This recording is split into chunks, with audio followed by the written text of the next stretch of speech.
नमस्कार दोस्तों, जागृति क्लासेज के ऑनलाइन प्लेटफॉर्म पर फिर से एक बार आप सभी का हार्दिक स्वागत है। हम लोग मॉडर्न हिस्ट्री की सीरीज में 3 सीरीज कंप्लीट कर चुके हैं, जिसमें यूरोपीय कंपनियों का भारत आगमन, ब्रिटिश औपनिवेशिक नीतियां। उसकी अगली सीरीज आज हमारी क्लास 4 है, जिस क्लास 4 में हम प्रेस के विकास की बात करेंगे और प्रेस के विकास से संबंधित जितने भी प्रश्न परीक्षा में आज तक पूछे गए हैं उन सभी प्रश्नों को तथा आने वाले जो संभावित प्रश्न आपके एग्जाम में बन सकते हैं उन सभी प्रश्नों का समावेश इस सीरीज में किया गया है। जिसमें पहला सवाल है हमारा, भारत में प्रिंटिंग प्रेस की शुरुआत किसके द्वारा की गई, ठीक है, या किसने की थी? तो ऑप्शन है हमारा अंग्रेज, पुर्तगाली, डच, फ्रांसीसी। तो दोस्तों यहाँ आपको याद रखना है कि भारत में प्रिंटिंग प्रेस की शुरुआत करने वाले पुर्तगाली थे। पुर्तगालियों ने ही सबसे पहले 1557 में गोवा में प्रिंटिंग प्रेस की स्थापना की थी, ठीक है। और गोवा के पादरियों ने ही 1557 में क्या किया था, एक पुस्तक छापी थी यहाँ पर, और उसी के कारण यहाँ पर 1557 से क्या मानी जाती है, प्रिंटिंग प्रेस की शुरुआत भारत में मानी जाती है। पुर्तगालियों के बारे में थोड़ा सा जान लेते हैं कि पुर्तगाली कौन थे। पुर्तगाली यूरोपीय कंपनी थी जो 1498 में सबसे पहले वास्को डी गामा भारत आया था और 1961 में सबसे अंत में ये वापस गए थे। यानी कि भारत में आने वाली प्रथम यूरोपीय कंपनी पुर्तगाली थे और सबसे अंत में जाने वाली कंपनी भी कौन सी थी, पुर्तगाली थी। पुर्तगालियों ने भारत में प्रिंटिंग प्रेस की शुरुआत तो की ही, इसके साथ ही इन्होंने यहाँ पर गोथिक स्थापत्य कला का भी विकास किया। ये भवन निर्माण की एक कला है और गोथिक स्थापत्य कला के साथ साथ तंबाकू की खेती,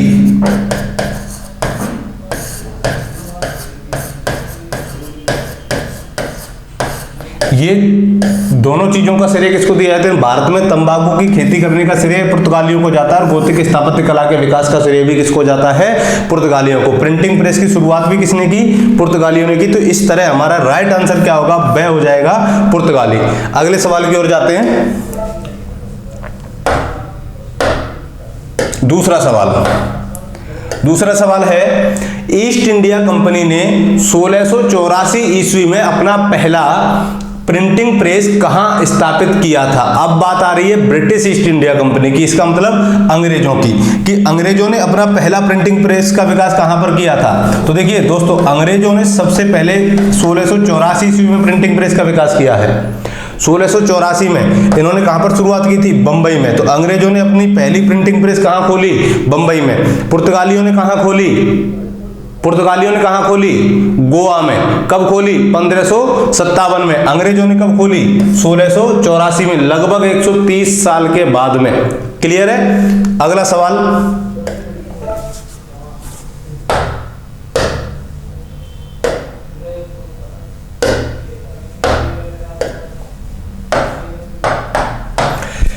देखिए, किसी भी भारतीय द्वारा अंग्रेजी में प्रकाशित पहला समाचार पत्र था, यानी कि ऐसा कौन भारतीय था जिसने सबसे पहले अंग्रेजी में कोई समाचार पत्र छापा था या उसका संपादन कार्य प्रारंभ किया था?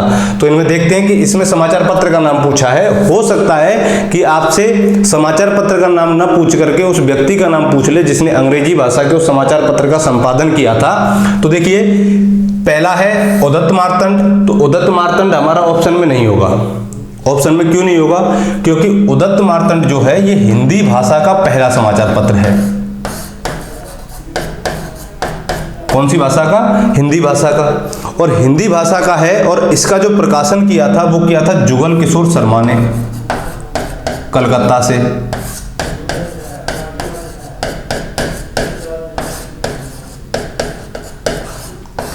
उदत्त मार्तंड हिंदी भाषा में प्रकाशित होने वाला पहला समाचार पत्र है जिसका प्रकाशन जुगल किशोर शर्मा ने किया था।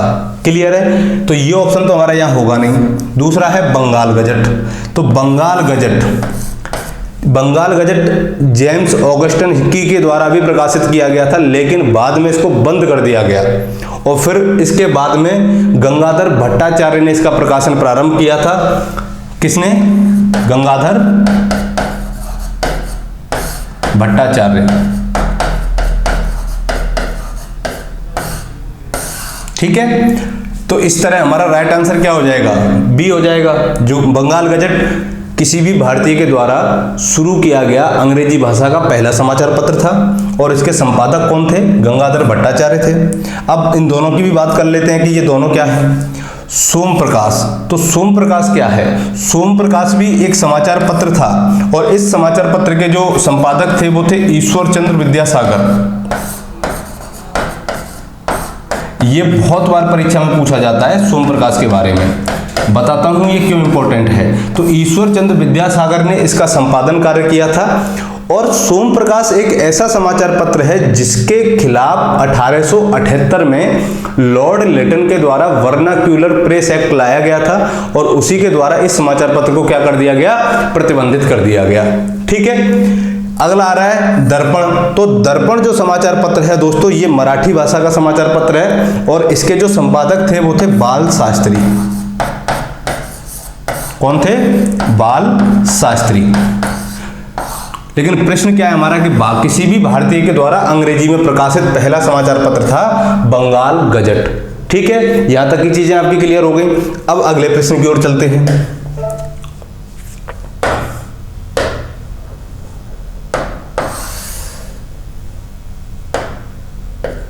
अगला सवाल, हिंदी में प्रकाशित प्रथम समाचार पत्र उदंत मार्तंड था जिसका प्रकाशन 1826 ईस्वी में कलकत्ता से हुआ। इसके प्रधान संपादक, अभी मैंने बताया कि इसके प्रधान संपादक कौन थे, जुगल किशोर शर्मा थे। तो जुगल किशोर शर्मा ने हिंदी भाषा में पहली बार समाचार पत्र का प्रकाशन प्रारंभ किया था। इसी तरह उदंत मार्तंड हमारा हिंदी भाषा में प्रकाशित होने वाला पहला समाचार पत्र था जिसके प्रधान संपादक पंडित जुगल किशोर शर्मा थे। ठीक है, ये बहुत ही इंपॉर्टेंट क्वेश्चन है, बहुत बार परीक्षा में पूछा गया है और आगे भी पूछा जा सकता है। अगले प्रश्न की ओर आते हैं।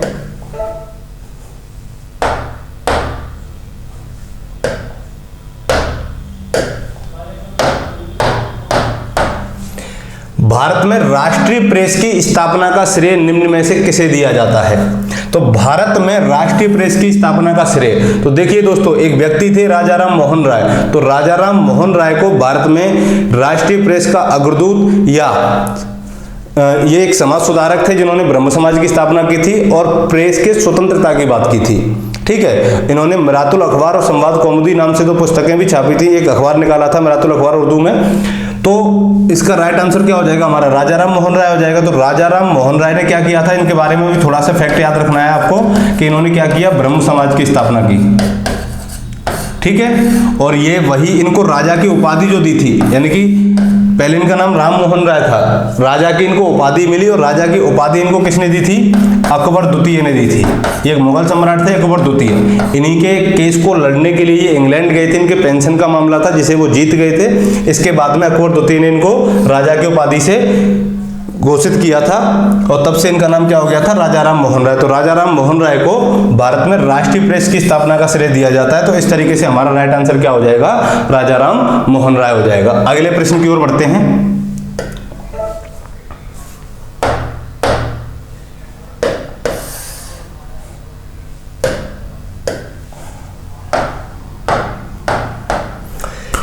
लेटन के वर्नाक्यूलर प्रेस एक्ट से बचने के लिए कौन सा समाचार पत्र रातों रात अंग्रेजी भाषा का समाचार पत्र बन गया।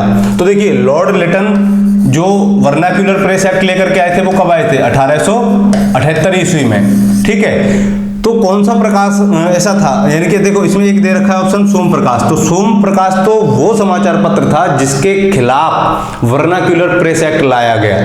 लेकिन इसमें पूछा है कि ऐसा कौन सा समाचार पत्र था जो रातों रात अंग्रेजी भाषा का समाचार पत्र बन गया। तो देखिए दोस्तों, इसमें एक तो सोम प्रकाश है, तो ये आंसर होगा नहीं, केसरी होगा नहीं, दर्पण होगा नहीं। तो इसका राइट आंसर क्या हो जाएगा, अमृत बाजार पत्रिका हो जाएगी। अमृत बाजार पत्रिका के दो संपादक थे, एक थे शिशिर कुमार घोष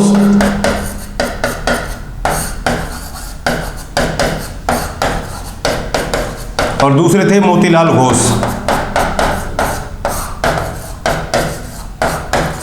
ठीक है। तो यही अमृत बाजार पत्रिका जो थी, ये इस एक्ट से बचने के लिए रातों रात किसकी पत्रिका बन गई, अंग्रेजी भाषा की पत्रिका बन गई थी। तो इस तरीके से हमारा आंसर हो जाएगा ब। ठीक है, अगले प्रश्न की ओर चलते हैं।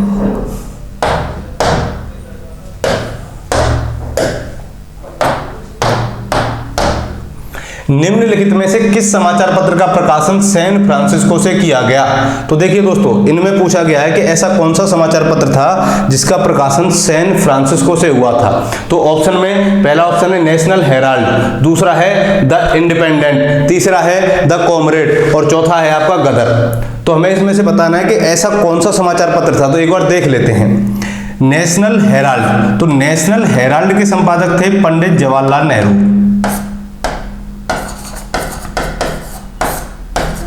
और इंडिया से इसका संपादन हुआ था। दूसरा है द इंडिपेंडेंट, तो इंडिपेंडेंट के संपादक थे इनके पिताजी मोतीलाल नेहरू।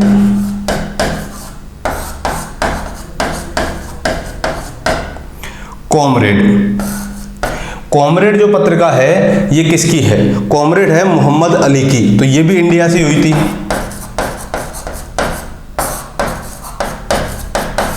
ठीक है, और गदर, गदर जो है वो लाला हरदयाल और करतार सिंह ने इसका संपादन किया था सैन फ्रांसिस्को से, लाला हरदयाल व करतार सिंह। तो इस तरह हमारा राइट आंसर क्या हो जाएगा? गदर, यानी कि गदर एक ऐसा समाचार पत्र था जिसका प्रकाशन कहां से किया गया? सैन फ्रांसिस्को से किया था। तो इस तरह हमारा ऑप्शन द क्या हो जाएगा? यहाँ पर सही हो जाएगा। तो इस बात को आप मेंशन कर लेना कि नेशनल हेराल्ड किसका है? Jawaharlal Nehru, the Independent Motilal Nehru, Comrade Mohammed Ali और गदर लाला हरदयाल प्लस करतार सिंह। चलिए आगे बढ़ते हैं।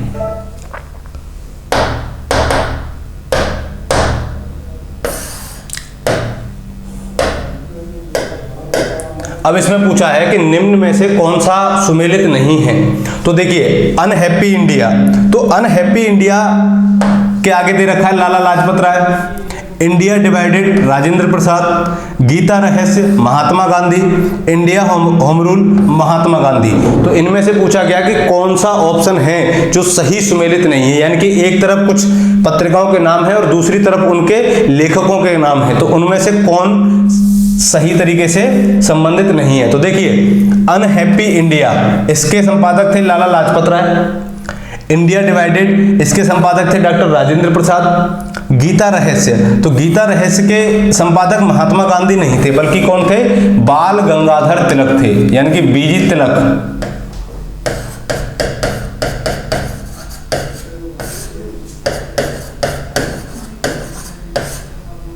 बाल गंगाधर तिलक ने गीता रहस्य नामक रचना लिखी थी और इंडिया होम रूल ये रचना महात्मा गांधी की थी। तो इसमें सवाल पूछा कि कौन सा सुमेलित नहीं है, तो कौन सा सुमेलित नहीं है? इसमें स है। तो इस तरह हमारा राइट आंसर क्या हो जाएगा? स हो जाएगा। अगले क्वेश्चन की ओर आते हैं।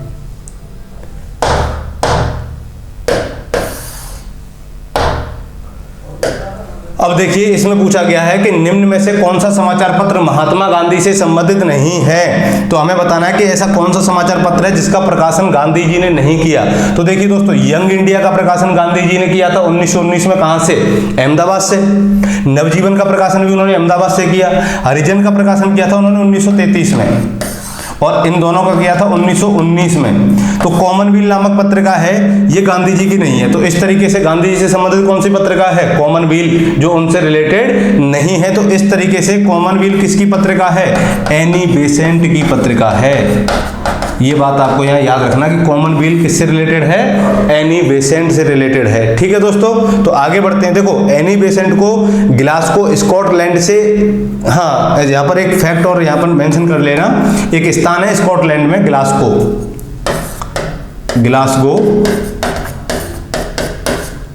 और यहीं से एनी बेसेंट ने इस पत्रिका का प्रकाशन प्रारंभ किया था। और कब प्रारंभ किया था? 1914 में। फिर 1916 में इन्होंने एक होम रूल लीग की स्थापना की थी। होम रूल लीग दो स्थापित की गई थी, एक बाल गंगाधर तिलक की होम रूल लीग और एक एनी बेसेंट की होम रूल लीग। तो होम रूल लीग से कौन जुड़ी है? एनी बेसेंट जुड़ी है। और कॉमनवेल्थ नामक पत्रिका का प्रकाशन किससे संबंधित है? एनी बेसेंट से। तो गांधी जी का संबंध किससे हो जाएगा? यंग इंडिया, नवजीवन और हरिजन से। चलिए आगे के सवाल पे आते हैं। वर्नाक्यूलर प्रेस एक्ट जो देसी भाषा के समाचार पत्र के खिलाफ लाया गया, किस गवर्नर जनरल के द्वारा लाया गया? तो देखिए ऑप्शन में दे रखा है Lord Ripon, Lord Lytton, Lord Dufferin, Lord Mayo. तो देखिए लॉर्ड रिपन, तो लॉर्ड रिपन के समय पर नहीं लाया गया, तो इस तरीके से ये गलत हो जाएगा। डफरिन के समय पे भी नहीं लाया गया, मेयो के समय पे भी नहीं लाया गया। तो लॉर्ड लिटन के समय पे वर्नाक्यूलर प्रेस एक्ट को लाया गया था। कब लाया गया था? 1878 ईस्वी में। लेकिन वर्नाक्यूलर प्रेस एक्ट को समाप्त किसने किया था? वो किया था लॉर्ड रिपन ने 1881 ईस्वी में। लॉर्ड डफरिन के समय पे 1885 ईस्वी में क्या हुई थी? कांग्रेस की स्थापना हुई थी।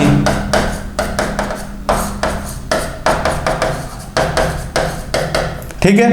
लॉर्ड मेयो, तो लॉर्ड मेयो के समय पे भारत की पहली जनगणना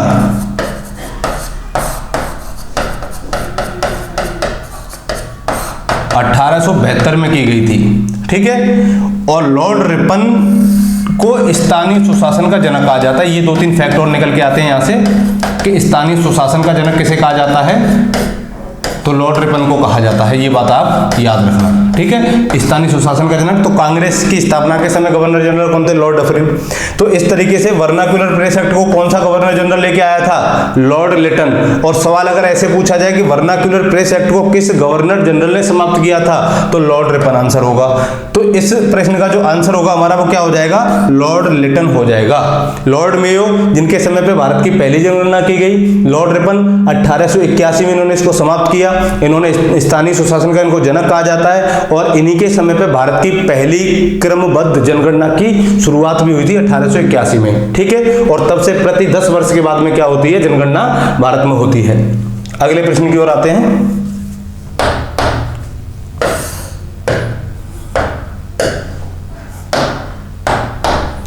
भारतीय समाचार पत्रों का मुक्तिदाता किसे कहा जाता है? तो इसमें Lord Mayo, Lord Ripon, Lord Lytton और चार्ल्स मैडकॉफ। तो इसका राइट आंसर होगा चार्ल्स मैडकॉफ, क्योंकि चार्ल्स मैडकॉफ ने 1835 के प्रेस अधिनियम में समाचार पत्रों की स्वतंत्रता की बात की थी, इसीलिए इसको क्या कहा जाता है? चार्ल्स मैडकॉफ को भारतीय समाचार पत्रों का मुक्तिदाता कहा जाता है। ये इंपॉर्टेंट क्वेश्चन है, इसको मेंशन कर लेना अपनी कॉपी में। ठीक है। चलिए आगे की ओर बढ़ते हैं।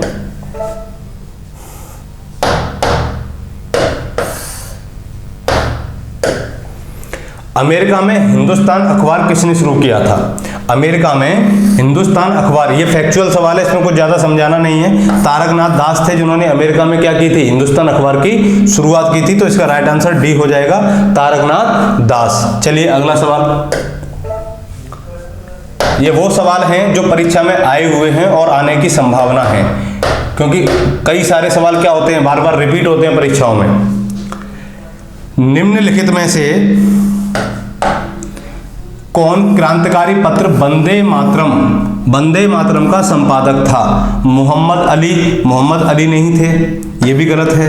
मैडम भीकाजी कामा ने वंदे मातरम पत्रिका के वितरण का कार्य किया था, ना कि उसके संपादन का कार्य किया था। ये बात आपको याद रखनी है। तो इसके जो राइट आंसर हो जाएगा वो क्या हो जाएगा? लाला लाजपत राय हो जाएगा। तो लाला लाजपत राय इसके क्या थे? प्रधान संपादक थे। और मैडम भीकाजी कामा को इस पत्रिका को वितरित करने का कार्य सौंपा गया। ठीक है। तो दोनों में डिफरेंस है। अगर सवाल ये पूछा जाए कि वंदे मातरम पत्रिका से कौन जुड़ा है और वहां पर लाला हरदयाल ऑप्शन में नहीं हो, लेकिन मैडम भीकाजी कामा का नाम अगर आता हो, तो आपको ऑप्शन में क्या लगाना है? मैडम भीकाजी कामा लगाना है। ठीक है। तो इस तरीके से इस प्रश्न का जो हमारा उत्तर होगा वो क्या होगा? लाला हरदयाल। चलिए अगले सवाल की ओर आते हैं।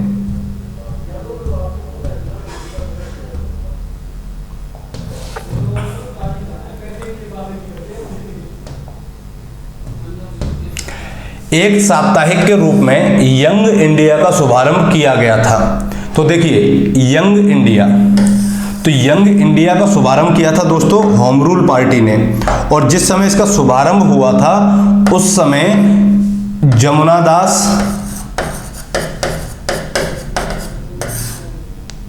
ठीक है, एक थे द्वारका दास और शंकरलाल बैंकर, ये तीनों सदस्य इसके संपादक रह चुके हैं। और इन्होंने ही उस समय क्या किया था, इसके संपादन का कार्य किया। लेकिन जिस समय इन लोगों के टाइम पर क्या होता था, ये पाक्षिक रूप से यानी कि द्विसाप्ताहिक रूप से चलाया जाता था कि 15 दिन में एक बार इसका प्रकाशन होता था। लेकिन यहां सवाल पूछा कि एक साप्ताहिक के रूप में यंग इंडिया का शुभारंभ किसने किया, तो यंग इंडिया का शुभारंभ किया था होम रूल पार्टी ने। फिर बाद में महात्मा गांधी इससे जुड़े और महात्मा गांधी इसके संपादक बने और महात्मा गांधी ने इसको एक साप्ताहिक के रूप में इसका संपादन कार्य करना प्रारंभ कर दिया। मैंने यह महात्मा गांधी का नाम इसलिए लिया है क्योंकि अगर ऑप्शन में पार्टियों के नाम ना हो और केवल व्यक्तियों के नाम हो तब आपको क्या लगाना है, महात्मा गांधी लगाना है, क्योंकि इन तीनों ने तो द्विसाप्ताहिक लगाया था और गांधी जी ने किस तरीके से चालू किया, साप्ताहिक रूप से प्रति 7 दिन में। तो इस तरीके से इसका राइट आंसर क्या हो जाएगा, होम रूल पार्टी। तो होम रूल पार्टी से जुड़े हुए हैं तो इसमें केवल पार्टी का नाम दिया है, तो क्या होगा आंसर हमारा, होम रूल पार्टी। चलिए अगले सवाल की ओर आते हैं।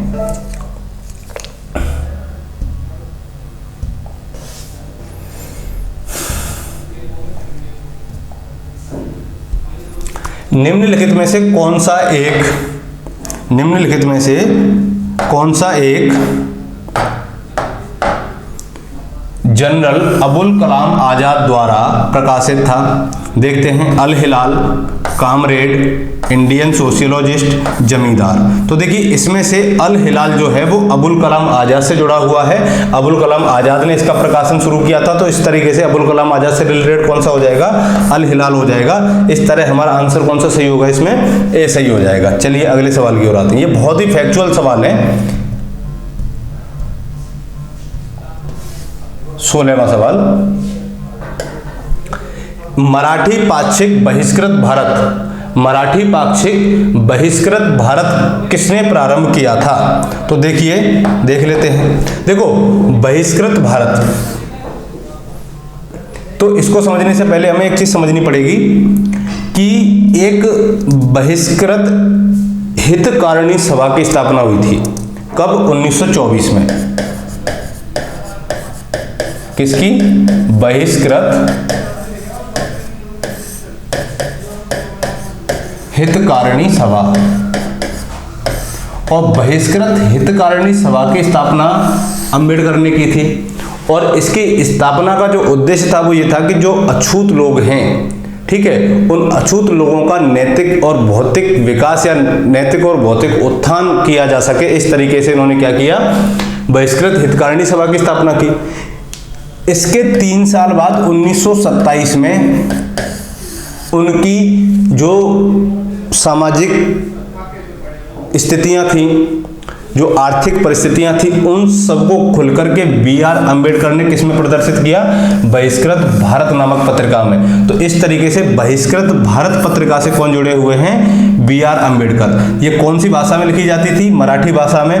कैसी पत्रिका थी, पाक्षिक। पाक्षिक का मतलब हर 14 दिन में एक पक्ष के बाद इसको क्या किया जाता था, प्रकाशित किया जाता था। तो इस तरीके से हमारा आंसर क्या सही हो जाएगा, बी.आर. अंबेडकर। तो बहिष्कृत हितकारिणी सभा से कौन से सदस्य जुड़े हुए हैं, हमारे अंबेडकर साहब जुड़े हुए हैं। ठीक है, चलिए अगले सवाल की ओर आते हैं।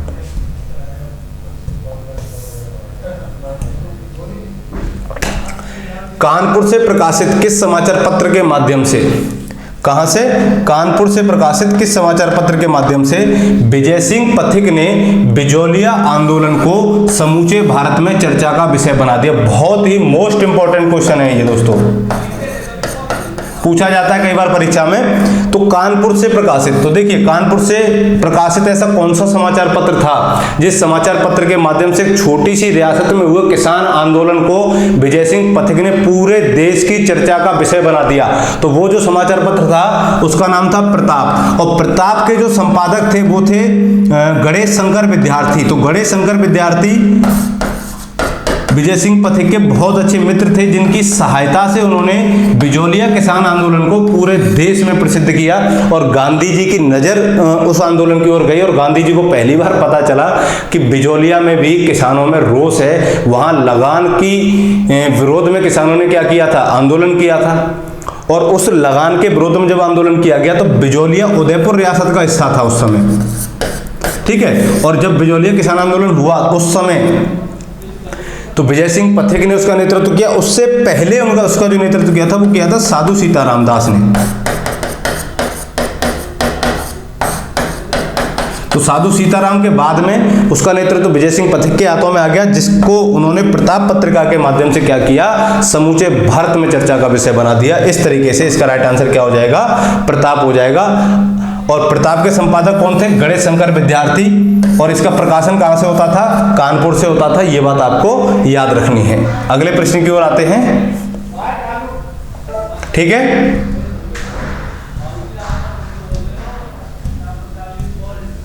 चलिए, ये रेलवे से संबंधित एक सवाल है। निम्नलिखित में से कौन सा एक रेलवे से संबंधित आयोग है। तो रेलवे से संबंधित आयोग कौन सा है इनमें से, तो देखिए कैंपबेल आयोग, स्ट्रेची आयोग, थॉमस आयोग या लॉयल आयोग। इस थॉमस आयोग का पूरा नाम है थॉमस रॉबर्टसन आयोग।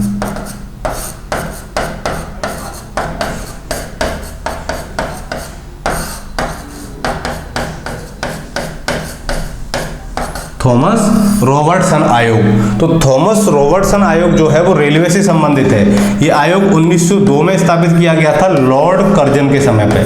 किसके समय, लॉर्ड कर्जन के समय पे। ये बात आपको याद रखनी है। तो इस तरीके से हमारा राइट आंसर क्या हो जाएगा। बाकी के जो कैंपबेल आयोग है, स्ट्रेची आयोग है, लॉयल आयोग है, ये अकाल नीति से संबंधित आयोग है। किससे संबंधित है, अकाल से संबंधित। क्लियर है, आगे बढ़े। चलिए, तो इस तरीके से क्या होगा हमारा राइट आंसर, बी सी हो जाएगा।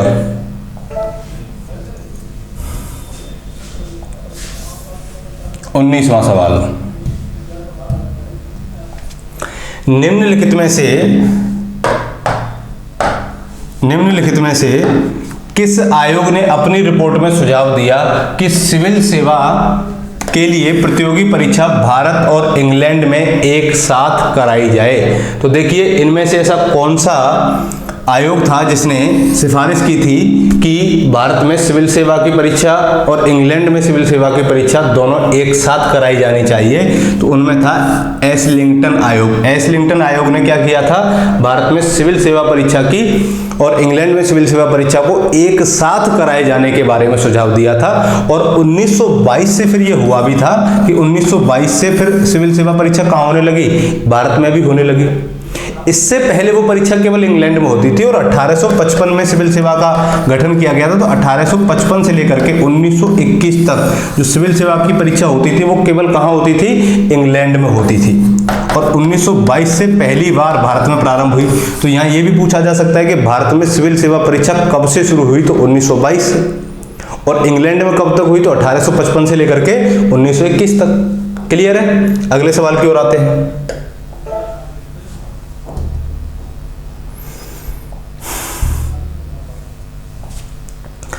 किस वर्ष केंद्रीय लोक सेवा आयोग का नाम परिवर्तित कर लोक सेवा आयोग कर दिया गया। तो सबसे पहले आपको यह पता होना चाहिए कि केंद्रीय लोक सेवा आयोग क्या था। तो भारत में जब सिविल सेवा का गठन किया गया तो उसके लिए एक ली आयोग ने एक सिफारिश सौंपी थी कि सिविल सेवा परीक्षा के लिए एक 5 सदस्यीय आयोग गठित किया जाए, जिसके 4 सदस्य और एक अध्यक्ष होगा। और वो 5 लोग मिलकर के क्या करेंगे, सिविल सेवा से संबंधित निर्णय लेंगे। तो 1926 ईस्वी में केंद्रीय लोक सेवा आयोग की स्थापना की गई, लेकिन 1935 में इसका नाम परिवर्तित कर दिया और इसका नाम रख दिया federal public service commission, FPSC, संघीय लोक सेवा आयोग। लेकिन जब 26 जनवरी 1950 को हमारा संविधान लागू हुआ तो उस समय इसका नाम परिवर्तित करके क्या कर दिया गया, संघ लोक सेवा आयोग, यूनियन पब्लिक सर्विस कमीशन, इसका मतलब UPSC कर दिया गया। सवाल क्या है कि केंद्रीय लोक सेवा आयोग का नाम परिवर्तित कर संघीय लोक सेवा आयोग कर दिया गया, कब, 1935 में किया गया। ठीक है, तो 3 सवाल यहां से बन रहे हैं कि केंद्रीय लोक सेवा आयोग का गठन 1926 में, नाम कब चेंज किया गया, 35 में, क्या नाम चेंज किया गया, संघीय लोक सेवा आयोग। UPSC का नाम हुआ 26 जनवरी 1950 के बाद UPSC यानी कि संघ लोक सेवा आयोग हो गया। ठीक है, तो इस तरीके से ये महत्वपूर्ण 20 प्रश्न थे जो आप सॉल्व कर चुके हैं। चलते चलते एक प्रश्न आप लोगों के लिए भी है जिसका जवाब आपको कमेंट बॉक्स में देना है। ठीक है, तो सवाल क्या है, सत्यार्थ प्रकाश निम्न में से किससे संबंधित है? तो आप इस प्रश्न को ढंग से पढ़िए। ऑप्शन है स्वामी विवेकानंद, भगवती चरण बोहरा, स्वामी दयानंद सरस्वती, आरसी दत्त। और जल्दी से जल्दी अपना आंसर कमेंट बॉक्स में भेजिए। तब तक के लिए आप मस्त रहिए, व्यस्त रहिए। थैंक यू, धन्यवाद।